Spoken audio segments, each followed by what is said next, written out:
Hello students, welcome to history class 12th. Students, in recent video we have completed our chapter 3rd, kinship, caste and class. Now we will discuss about the questions. First question is explain why patrilineal may have been particularly important among elite families. Elite families, those are belonging to royal class. So patrilineal was mainly followed by the elite families or rich families. Explain your answer with examples. So students, you can answer this question with the help of the example from Mahabharata, that Pandavas were claiming their right to property from their cousins because their father was brother of Kaurava's father. So this question can be answered from that para, the rules of patrilineal. Next is discuss whether kings in early states were invariably Kshatriya. So students, all kings who were during that era who were ruling the different parts of India, all were not Kshatriyas. So non Kshatriya rulers were also there. So students, आपने देखा था कि जैसे मौर्यस के origin के बारे में बताया जाता है, कुछ सातवाहनास के बारे में बताते हैं कि वो क्षत्रियस ही नहीं थे, कुछ मतलब गुप्ता रूलर्स के बारे में कुछ बताते हैं. तो ये नॉन क्षत्रिय रूलर्स का जो आपका टॉपिक है उसमें से आपका आंसर आ जाएगा. Next is compare and contrast the dharma और norms mention in Drona, in the stories of Drona, Hidimba and Matanga. So all stories we have discuss. Story of Drona about Eklavya, Hidimba and Matanga the Chandala. तो एकलव्य की स्टोरी द्रोणा की स्टोरी है जिसमें उसने एकलव्य का से अंगूठा मांग लिया था. हिडिंबा की स्टोरी आपको पता है.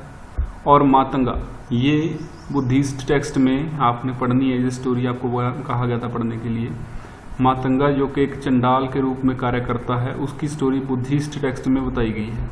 तो तीनों को कंपेयर और कंट्रास्ट कीजिए कि रूल्स एंड नॉर्म्स जो होते थे वो किस तरह से सोसाइटी में बाधा डालते थे, सोशल रिलेशन में बाधा डालते थे, उसके बारे में बताना आपने. तो आप सिर्फ इनको एक्सप्लेन कर दीजिए तीनों को अलग अलग से, और लास्ट में एक लाइन ये पता चल जाएगी आपको तीनों का कंपैरिजन करने से कि किसमें जो ये धर्म था वो सही तरीके से, नॉर्म्स जो थे वो सही तरीके से फॉलो किए गए, जिससे क्या था सोसाइटी का भला हुआ या नहीं हुआ. असल में ऐसा हुआ ही नहीं था कि किसी का भला हुआ हो, क्योंकि एकलव्य का अंगूठा काटना पड़ा था, द्रोणा ने कहा था, और हिडिंबा को अपने पति से अलग रहना पड़ा था भीम से, और मातंगा जो था वो था चंडाल था जिसको गांव से बाहर आना पड़ता था. तो आप ये सारी स्टोरी एक बार देख लेना. Next is in what way was Buddhist theory of social contract different from Brahmanical view of society derived from Purusha Sukta. So according to Buddhists, they believe in equal status of people in the society. They criticize the claim of status from the birth. So Buddhists criticize the Brahmanical traditions like Dharma Shastra, Dharma Sutra. They did not allow the people to follow these rules and regulations who were written in Dharma Shastra, Dharma Sutra and Manusmriti. Next question is, the following is the excerpt from the Mahabharata which Yudhishthira the eldest Pandava speak to Sanjay messenger. तो ये सारी आप ये एक script पढ़ लेना, उसके बाद आपको अच्छी तरह से समझ आ जाएगा. फिर आपने क्या करना है, try to identify the criteria used to make this list in terms of age, gender, kinship ties. Are there any other criteria for each category, explain why they are placed in particular position in the list. So एक list बनाई गई है, इसमें आप ये story पढ़ोगे तो आपको अच्छी तरह से समझ आ जाएगा. आप इसको पढ़ना अच्छी तरह से और उसके बाद आंसर देने की कोशिश करना. नेक्स्ट जो है क्वेश्चन आपका, ये आपका एसे टाइप क्वेश्चन है, short essay type. This is what a famous historian of Indian literature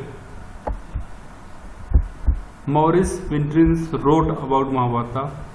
क्या लिखा उन्होंने, just because the Mahabharata represent more of an entire literature and contains so much and so many kinds of things, it gives us an inside into the most profound depth of soul of Indian फोक।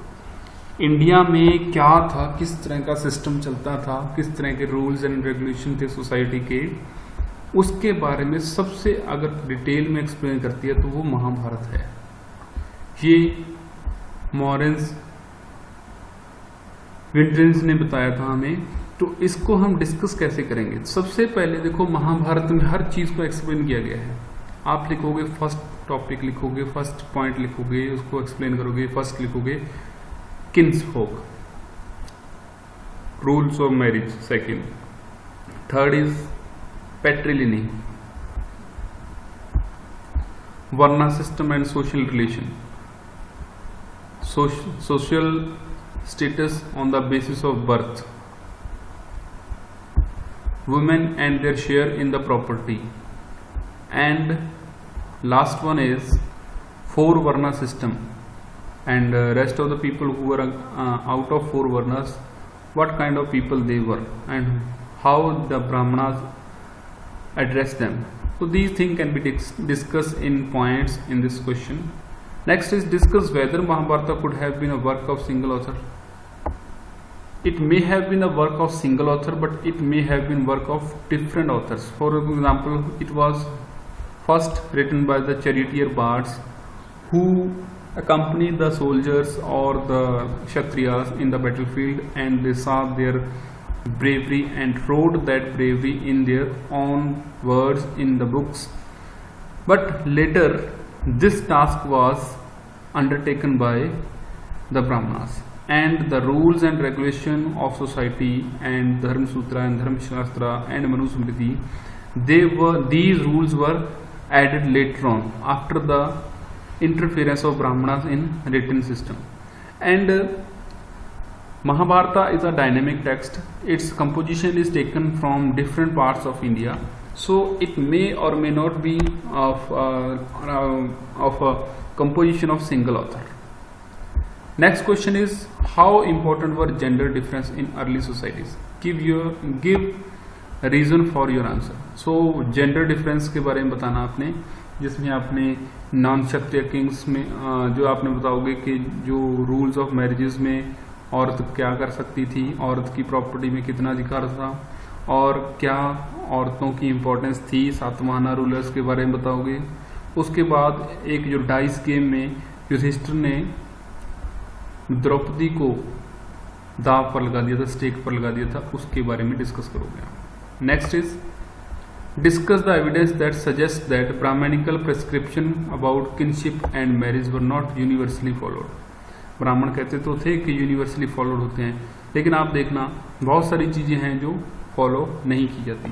सबसे पहले तो उन्होंने कहा था कि औरत को property का अधिकार नहीं है, जैसे, लेकिन प्रभावती गुप्ता जैसी औरतें थी उनको प्रॉपर्टी का अधिकार था।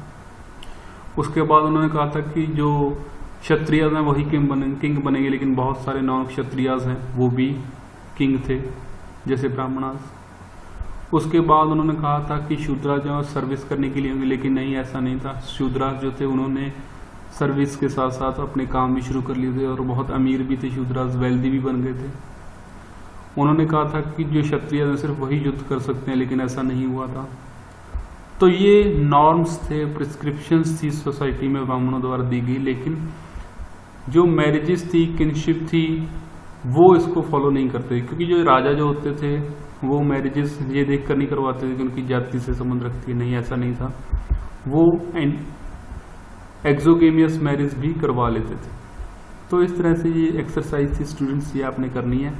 क्वेश्चन आंसर आपने लिखने हैं, और उसके बाद उसको आंसर लिखने के बाद उसको आपने मुझे भेजना है, और उसके बाद असेसमेंट होगी आपकी। Thank you.